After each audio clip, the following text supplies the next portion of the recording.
नमस्कार, प्रादेशिक समाचार के साथ मैं आसिया नाजली। पहले मुख्य समाचार। प्रधानमंत्री नरेंद्र मोदी ने करगिल में सैनिकों के साथ मनाई दिवाली, सशस्त्र बलों के पराक्रम की सराहना, कहा सेना के शौर्य के आगे आतंक बौना। राज्य समेत देशभर में दीपों का त्योहार दीपावली का उल्लास, मिट्टी के दिए और खिलौनों का सजा बाजार, लोगों से वोकल फॉर लोकल की अपील। बढ़ते वायु प्रदूषण को देखते हुए राज्य में रात 8 बजे से 10 बजे तक ही पटाखे जलाने की अनुमति, झारखंड प्रदूषण नियंत्रण परिषद ने जारी की गाइडलाइन।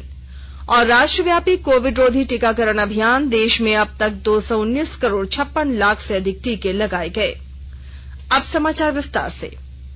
प्रधानमंत्री नरेंद्र मोदी ने कहा है कि नए भारत की परिकल्पना केवल देश के लिए ही नहीं, बल्कि यह बलिदान, प्रेम, सदाचार, प्रतिभा, साहस, हिम्मत और शांति का मिश्रण है।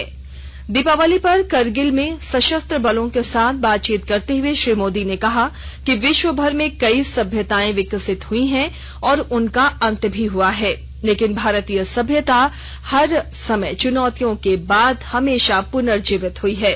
उन्होंने कहा कि एक राष्ट्र तब अविनाशी हो जाता है जब उस देश के वीर सैनिकों का स्वयं में विश्वास होता है।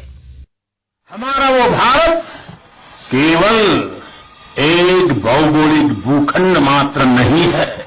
हमारा भारत एक जीवंत विभूति है, एक चिरंतर चेतना है, एक अमर अस्तित्व है।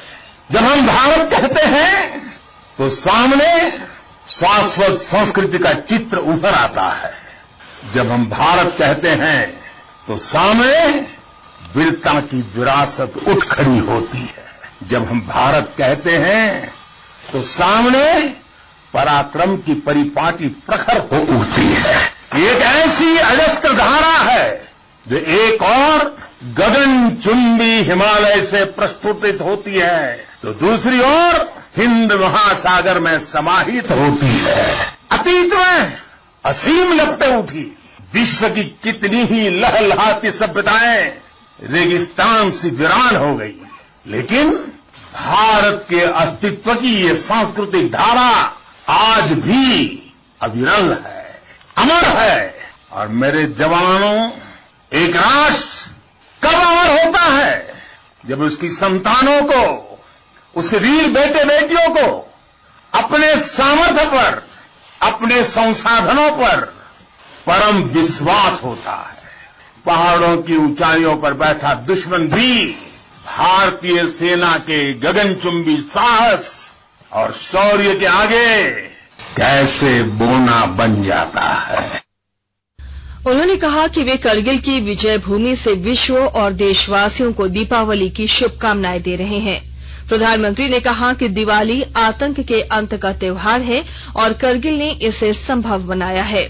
श्री मोदी ने कहा कि सुरक्षा बलों ने करगिल में दिवाली के अवसर पर आतंक के आधार को नेस्तनाबूद कर दिया था। प्रधानमंत्री ने सेना की अतुल्य वीरता की सराहना की।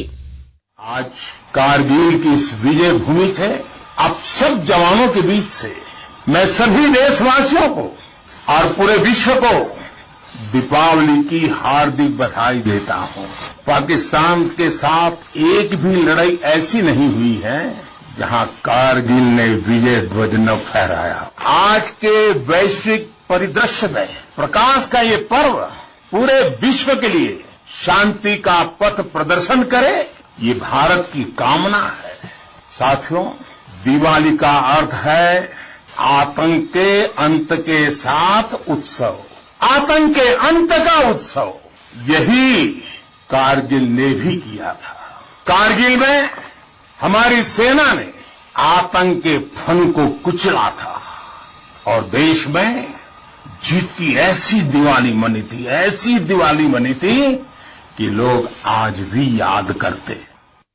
दीपों का त्योहार दीपावली आज पूरे देश में पारंपरिक आस्था और उल्लास के साथ मनाई जा रही है। राष्ट्रपति द्रौपदी मुर्मू और उपराष्ट्रपति जगदीप धनखड़ ने देशवासियों को दिवाली की शुभकामनाएं दी हैं। शुभकामना संदेश में राष्ट्रपति मुर्मू ने कहा कि दिवाली हर्षोल्लास और खुशियों का पर्व है तथा आपसी सहयोग और सद्भावना को मजबूत करने का अवसर है। उन्होंने कहा कि दिवाली पर की जाने वाली रोशनी ज्ञान के आलोक का प्रतीक है, जो अंतरतम अंधकार और अज्ञानता को दूर करता है। राष्ट्रपति ने आशा व्यक्त की कि यह त्योहार वंचितों की मदद करने की भावना को मजबूत करे। उपराष्ट्रपति जगदीप धनखड़ ने अपने संदेश में कहा कि दिवाली का पर्व राम राज्य के महत्व को व्यक्त करता है, जो कल्याणकारी शासन का आदर्श है। उन्होंने आशा व्यक्त की कि दीपावली प्रत्येक व्यक्ति के जीवन में बुद्धि, विवेक, शांति, समृद्धि और खुशहाली लाएगी। राज्यपाल रमेश बैस और मुख्यमंत्री हेमंत सोरेन ने भी राज्यवासियों को रोशनी के त्योहार दीपावली की शुभकामनाएं दी हैं। राजधानी रांची सहित झारखंड में बढ़ते वायु प्रदूषण को देखते हुए झारखंड प्रदूषण नियंत्रण परिषद ने दीपावली में पटाखे जलाने को लेकर समय निर्धारित किया है। इसके लिए गाइडलाइन जारी की गई है। गाइडलाइन के अनुसार दीपावली और गुरु पर्व के दिन रात 8 बजे से 10 बजे तक ही पटाखे जलाने की अनुमति है। साथ ही लोगों को कम आवाज वाले पटाखे जलाने को कहा गया है। छठ पूजा में सुबह 6 से 8 बजे तक पटाखे फोड़े जा सकेंगे। इसके अलावा क्रिसमस और नए साल में मध्य रात्रि 11:55 से 12:30 बजे तक पटाखे फोड़ सकते हैं। झारखंड राज्य प्रदूषण परिषद ने 1 दिसंबर 2020 को कोर्ट की ओर से जारी आदेश का हवाला देते हुए दिशा निर्देश जारी किया है। दीपावली पर्व को लेकर किसी भी अनहोनी से निपटने के लिए अग्निशमन विभाग ने तैयारी पूरी कर ली है। राजधानी रांची के 24 स्थानों पर फायर फाइटर्स के साथ फायर ब्रिगेड वाहन तैनात किए गए हैं। फायर ब्रिगेड वाहनों के अलावा विभाग ने अपने हाइड्रोलिक प्लेटफॉर्म को भी तैयार रखा है। अग्निशमन मुख्यालय की ओर से सभी फायर स्टेशनों को 24 घंटे तैयार रहने का निर्देश दिया गया है। इधर दीपावली के दिन लोग अपने अपने घरों में दीप जलाते हैं, पटाखे भी फोड़ते हैं। इस दौरान असावधानी की वजह से अगलगी और झुलसने की शिकायतें मिलती हैं। पटाखा से जलने वालों को तत्काल इलाज मिल सके, इसे लेकर रिम्स के बर्न वार्ड को अलर्ट पर रखा गया है। डॉक्टरों और स्टाफ की प्रतिनियुक्ति की गई है। रिम्स के पीआरओ डॉक्टर राजीव रंजन ने बताया कि बर्न वार्ड में 18 बेड लगाए गए हैं, लेकिन दीपावली को देखते हुए अतिरिक्त बेड की भी व्यवस्था की गई है। एहतियात के तौर पर बर्न वार्ड में अतिरिक्त डॉक्टरों की प्रतिनियुक्ति की गई है, जो 24 घंटे तैनात रहेंगे। आकाशवाणी के ताजा तरीन समाचारों के लिए आप हमारी वेबसाइट newsonair.com पर लॉग इन कर सकते हैं। ताजा समाचार Twitter handle @AIR news alerts और Facebook page All India Radio News पर भी उपलब्ध है।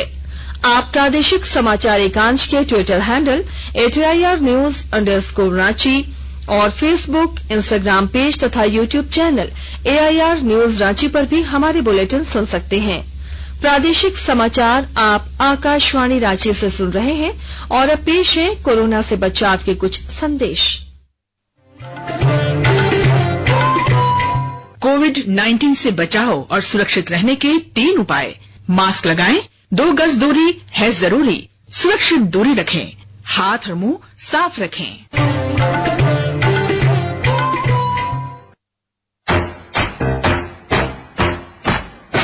चलो मिलकर एक शुरुआत करें, चलो एक फैसला आज करें। मास्क नहीं तो टोकेंगे, कोरोना को रोकेंगे। चलो एक वादा करते हैं, चलो कुछ वादा करते हैं।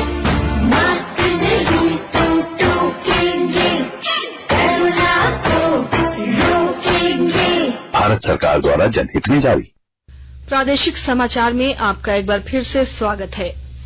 राष्ट्रव्यापी टीकाकरण अभियान के अंतर्गत देश में अब तक 219 करोड़ 56 लाख से अधिक कोविड रोधी टीके लगाए गए। स्वास्थ्य मंत्रालय ने बताया है कि पिछले 24 घंटे के दौरान 42,000 से अधिक टीके लगाए गए हैं। इसी दौरान 1,334 नए मामलों की पुष्टि हुई है और 1,557 लोग ठीक हुए हैं। वर्तमान में 23,193 से अधिक लोगों का इलाज चल रहा है। स्वस्थ होने की दर 98.76% है। अब तक 4 करोड़ 40 लाख 91 हजार से अधिक रोगी स्वस्थ हुए हैं। देश में अब तक 90 करोड़ से अधिक नमूनों की कोविड जांच की जा चुकी है। कल करीब 88,000 नमूनों की जांच की गई। आजाद भारत की बात आकाशवाणी के साथ में आज की कड़ी में हम आपको नमामि गंगे कार्यक्रम स्वच्छ गंगा के लिए एक राष्ट्रीय मिशन की जानकारी दे रहे हैं। गंगा नदी का हमारे देश में महत्वपूर्ण आर्थिक, पर्यावरणीय और सांस्कृतिक महत्व है। हिमालय से निकलकर बंगाल की खाड़ी में सागर में समाहित होने वाली नदी गंगा उत्तर और पूर्वी भारत के मैदानी इलाकों से होकर 2500 किलोमीटर से अधिक की दूरी तय करती है। गंगा के उद्गम के करीब भागीरथी नाम से जाना जाता है। गंगोत्री ग्लेशियर से निकलने वाली भागीरथी का संगम उत्तराखंड के देवप्रयाग में अलकनंदा से हो जाता है। हरिद्वार में गंगा पहाड़ों से निकलकर मैदानी इलाकों में जाती है। गंगा हिमालय की कई सहायक नदियों से मिलती है, जिनमें से कुछ प्रमुख नदियां हैं यमुना, घाघरा, गंडक और कोसी। गंगा के मैदान नेपाल, चीन और बांग्लादेश के कुछ हिस्सों में फैले हुए हैं। ये मैदान भारत के भूभाग का 26% हिस्सा है। गंगा भारत की सबसे पवित्र नदियों में से एक है, जिसका सांस्कृतिक और आध्यात्मिक महत्व इसके मैदानों की सीमाओं से परे है। नमामि गंगे एक कार्यक्रम है जिसकी परिकल्पना प्रधानमंत्री नरेंद्र मोदी ने व्यापक रूप से गंगा नदी को साफ और संरक्षित करने के प्रयासों को एकीकृत करने के लिए की थी। सरकार स्थायी परिणाम प्राप्त करने के लिए नदी के किनारे रहने वाले लोगों को शामिल करने पर ध्यान केंद्रित कर रही है। यह जल संसाधन मंत्रालय, नदी विकास और गंगा संरक्षण विभाग, जल शक्ति मंत्रालय के तहत संचालित किया जा रहा है। इसमें लगभग 288 परियोजनाएं शामिल हैं। कार्यक्रम के मुख्य स्तंभ हैं दूषित जल के शोधन की ढांचागत सुविधाएं, नदी के किनारों को विकसित करना, नदी की सतह की सफाई, जैव विविधता, वनीकरण, जन जागरूकता और औद्योगिक अपशिष्ट निगरानी।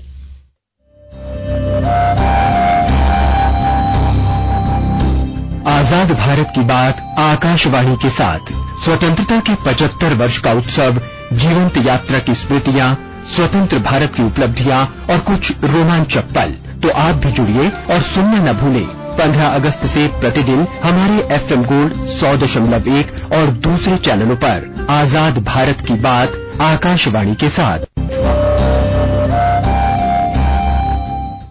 प्रधानमंत्री भारतीय जन औषधि योजना से मरीजों के खर्च में बहुत कमी आई है। इस योजना से पिछले 8 वर्षों में नागरिकों को करीब 18,000 करोड़ रुपए की बचत हुई है। स्वास्थ्य मंत्री डॉक्टर मनसुख मांडविया ने ट्वीट में कहा है कि सरकार सभी के गुणवत्तापूर्ण स्वास्थ्य सुविधा उपलब्ध कराने के प्रति समर्पित है। इस योजना से देश में प्रत्येक हिस्से में लोगों को सस्ती और गुणवत्तापूर्ण औषधियां आसानी से उपलब्ध होने में मदद मिलती है। देश भर में लगभग सभी जिलों में 8,700 से अधिक जन औषधि केंद्र खोले गए हैं।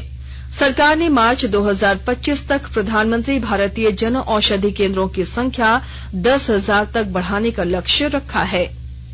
गोड्डा जिले भर में काली पूजा और दीपावली को लेकर सुरक्षा के कड़े बंदोबस्त किए गए हैं। 101 स्थानों पर दंडाधिकारी के साथ स्टैटिक फोर्स की तैनाती की गई है। सुरक्षा व्यवस्था में 500 पुलिस के जवान और अधिकारी लगाए गए हैं। सोशल साइट्स पर भी पुलिस की पैनी नजर है। अफवाह, भड़काऊ और सौहार्द बिगाड़ने वाले पोस्ट पर तत्काल प्राथमिकी दर्ज कर पोस्ट करने वालों की गिरफ्तारी के आदेश दिए गए हैं। इधर जिले में काली पूजा को लेकर तैयारी पूरी कर ली गई है। सभी काली मंदिरों को आकर्षक ढंग से सजाया और संवारा गया है। और अब अंत में मुख्य समाचार एक बार फिर। प्रधानमंत्री नरेंद्र मोदी ने करगिल में सैनिकों के साथ मनाई दिवाली, सशस्त्र बलों के पराक्रम की सराहना, कहा सेना के शौर्य के आगे आतंक बौना। राज्य समेत देशभर में दीपों का त्योहार दीपावली का उल्लास, मिट्टी के दिए और खिलौनों का सजा बाजार, लोगों से वोकल फॉर लोकल की अपील। बढ़ते वायु प्रदूषण को देखते हुए राज्य में रात 8 बजे से 10 बजे तक ही पटाखे जलाने की अनुमति, झारखंड प्रदूषण नियंत्रण परिषद ने जारी की गाइडलाइन। और राष्ट्रव्यापी कोविड रोधी टीकाकरण अभियान, देश में अब तक 219 करोड़ 56 लाख से अधिक लगाए गए टीके। इसके साथ ही आकाशवाणी रांची से प्रादेशिक समाचार का ये बुलेटिन समाप्त हुआ।